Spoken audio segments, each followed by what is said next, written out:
ఈ వీడియోను మీకు సమర్పిస్తున్నవారు Godavari Krishna cooperative society limited.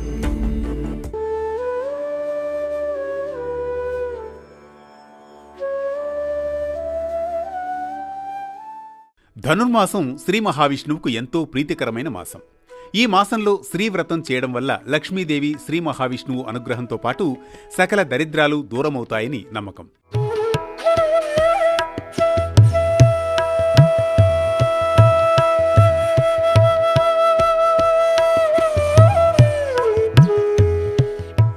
ఈ మహాలక్ష్మీదేవి మానవులను ఉద్ధరించడానికి మానవ కన్యగా అవతరించింది. ఆమె గోదాదేవి. గోదాదేవి చిన్ననాటి నుంచే కృష్ణ భక్తి పెంచుకుంది. ఆ భక్తి కాస్త ప్రేమగా మారుతుంది. ఎలాగైనా శ్రీకృష్ణుని భర్తగా పొందాలని సంకల్పించింది. ద్వాపరయుగంలో గోపికలు కాత్యాయని వ్రతం చేసి కృష్ణుణ్ణి పొందినట్లు తెలుసుకుంటుంది.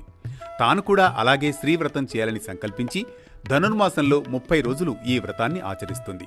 రోజుకో పాసురం చొప్పున 30 రోజుల పాటు 30 పాసురాలు రచించి కృష్ణుడికి సభక్తికంగా సమర్పిస్తుంది. ఆ నిర్మలమైన భక్తికి ప్రేమకు కృష్ణుడు లొంగిపోయాడు. అందుకే వివాహానికి సిద్ధంగా ఉన్న కన్నెపిల్లలు ఈ శ్రీవ్రతాన్ని ఆచరిస్తే త్వరగా వివాహం జరుగుతుందని, మంచి భర్తను పొందుతారని భాగవతం చెబుతోంది.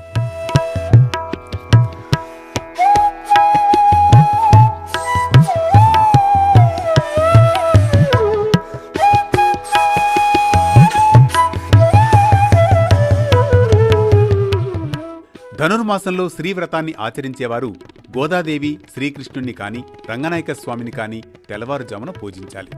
గోదాదేవి రచించిన 30 పాసురాలను ఒక్కో పాసురాన్ని ఒక్కో రోజు చొప్పున 30 రోజులు చదువుకోవాలి. గోదా రంగనాయకులకు పొంగలి ప్రసాదాన్ని నివేదించాలి.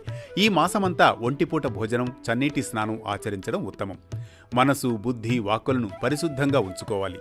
దీనినే త్రికరణ శుద్ధి అంటారు. చివరి రోజైన భోగినాడు గోదా రంగనాయక కళ్యాణాన్ని జరిపించాలి. ధనుర్మాస వ్రతమని, సిరినోము అని, కాత్యాయని వ్రతమని ఇలా అనేక పేర్లతో పిలుచుకునే ఈ శ్రీవ్రతాన్ని ఆచరిస్తే మనసుకు నచ్చిన వ్యక్తి భర్తగా దొరుకుతాడని పెద్దలు చెబుతారు. భగవంతుని నామ సంకీర్తనలతో పుష్పమాలలు సమర్పిస్తూ త్రికరణ శుద్ధిగా ఉంటే భగవంతుడు కూడా దాసుడవుతాడని లోకానికి చూపిన మార్గదర్శకురాలు గోదాదేవి. మరో భక్తి రాగం, ధర్మ దీపంతో మళ్లీ కలుద్దాం రేపటి పరమార్థంతో.